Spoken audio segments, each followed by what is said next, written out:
થોડી હિંગ નાખી દઈશું.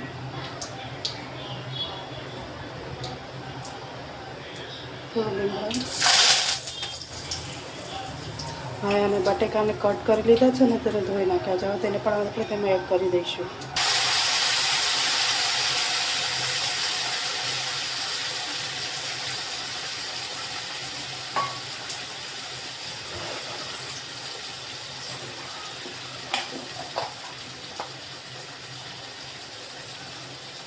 હળદર આપણે સ્વાદ અનુસાર મીઠું નાખીશું.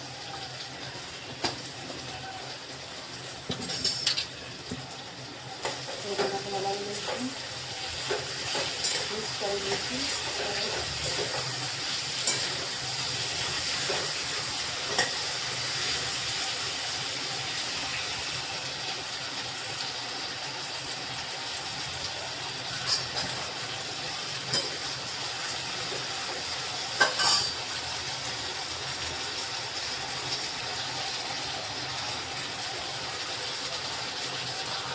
હવે આપણે ઢાંકણું બંધ કરીને થોડી વાર માટે તેને થવા દઈશું ધીમા તાપે.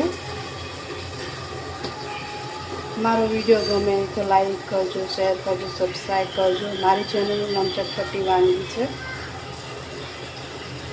અને આ શાક બહુ ટેસ્ટી બને છે. તમે પણ જરૂરથી બનાવજો. બાળકોને પણ નાસ્તામાં કરી દઈ શકશો અને બહુ સરસ લાગે છે. એક રોટલી ખાતા હશે તો 2 રોટલી ખાશે, પણ બહુ સરસ લાગે છે. તો જરૂરથી બનાવજો. હવે આપણે જોઈ લઈશું.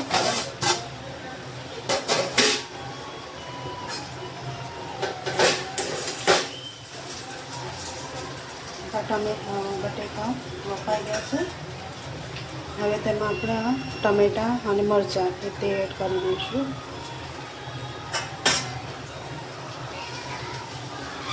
હવે તેમાં આપણે હળદર નાખીશું.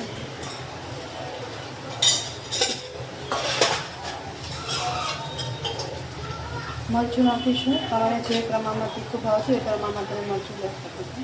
મેં અહીંયા 2.5 ચમચી મરચું લીધું છે. 1/2 ચમચી હળદર અને 1/2 ચમચી ધાણા. અને તેમાં મેં 1 ચમચી પાણી એડ કરીને મિક્સ કરું છું અને તેને આપણે મિક્સ કરી લઈશું સરસ રીતના. હવે તેને ઢાંકી દઈશું અને થોડી વાર માટે તેને થવા દઈશું આપણે ધીમા તાપે.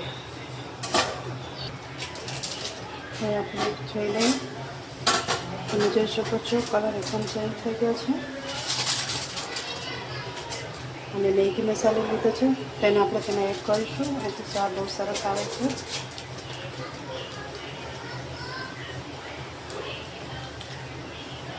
તેને મિક્સ કરી દઈશું.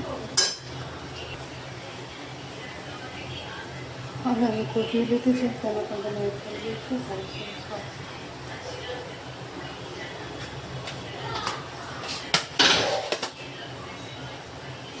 તમારું આપણી શાક છે રેડી. બહુ સરસ બને છે.